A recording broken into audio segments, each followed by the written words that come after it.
Harvey Haddock here, your PGA TPC teaching professional, and I'd like to talk to you today a little bit about setup and ball position, which is extremely important. I think I find more students who have bad ball position than anything else, and it causes them to hit crooked shots. So I'd like to go over today just a few things of how to set yourself up for the proper ball position.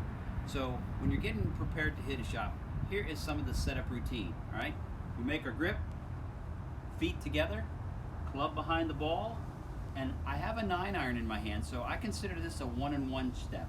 So that means one shoe up, as if I could put a shoe there, right, and one shoe back. So that ball then is set in the middle of my stance.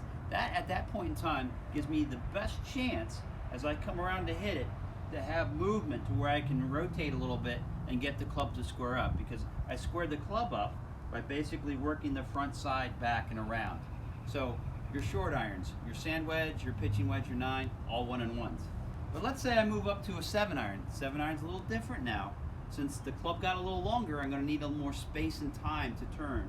So a 7-iron is going to be what I call a 1 and a 2. With the ball being a little bit more up toward the left heel, gives me time now to rotate and come through and hit that shot. So with a 7-iron, 1 and 2.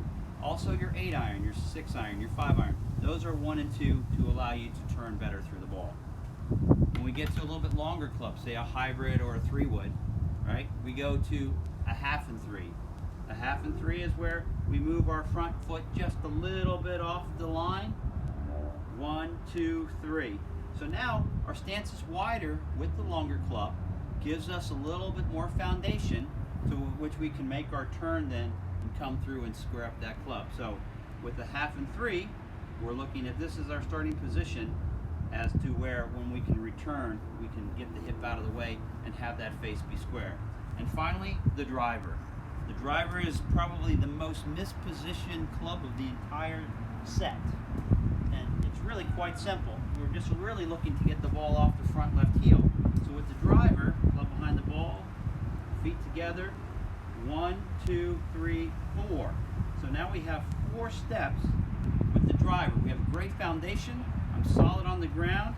I'm looking pretty good right now to be able to make my backswing and then return with the proper hip turn to square up that club at impact. So with position, really important. With the smaller clubs, we have a little smaller stance, and as we progress and get a little longer with the clubs, we have our stance being a little bit more wider and the ball moving up. So you can reread this video quite a few times, and I think you'll really start to understand how to get into a good setup and a good routine.